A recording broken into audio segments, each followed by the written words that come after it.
Ladies and gentlemen, what is going on? It is your man Z Moose coming at you live from the Moose Den. Tonight we're going to go and do part 1 of the TMO Trading Series I discussed today on Twitter. I had a really rough day trading today. And that's mostly because, what did I do? I prepped myself pretty well for part 1. Part 2, 3, and 4 that we'll be discussing tomorrow, Friday, and Saturday were atrocious. I didn't use them. I picked my target and knew my target very well from last night's analysis. But I'll tell you what, guys.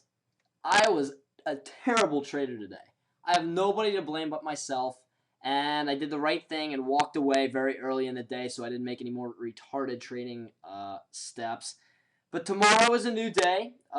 Still have the positions that will be up on the blog along with this vlog this evening.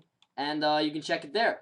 But right now we're going to go through part 1 of the TMO Trading Steps Series. And that is picking your target and knowing your target. So, first off, picking your target. When I pick my target, I use FinViz. And I use FinViz screeners for one main reason.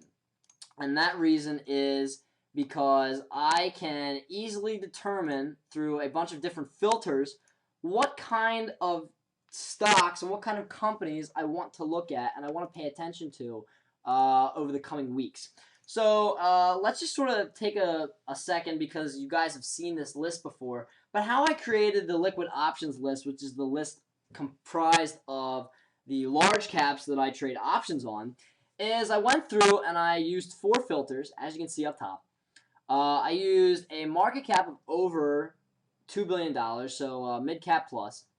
I used a price of over $20. I used average volume of over $2 million and a current volume of over $2 million. Excuse me. I came up with 336 companies, and through those companies, I went through each company's chart and analyzed their chart, and that's how I went through and picked the company.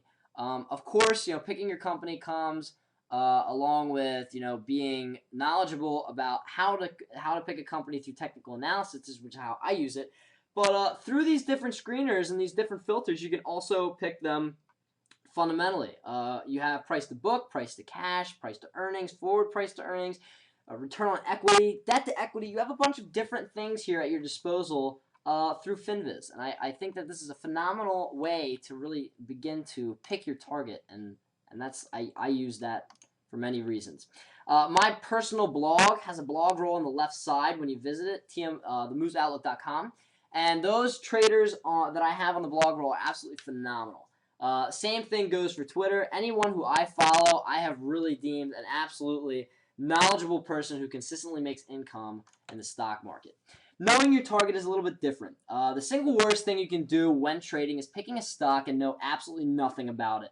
So what have I done? I've made it elementary. Very rudimentary system here.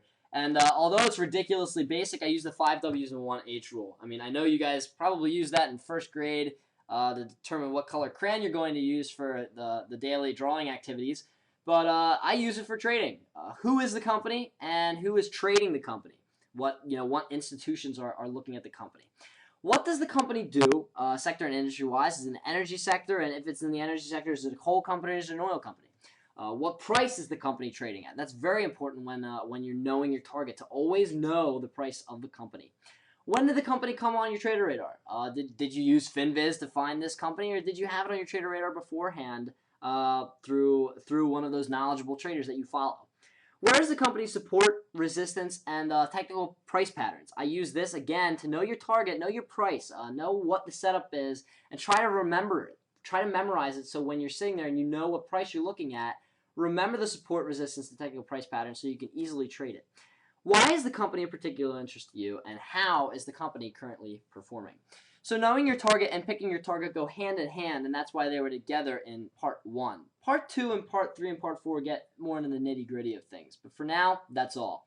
Guys, good luck.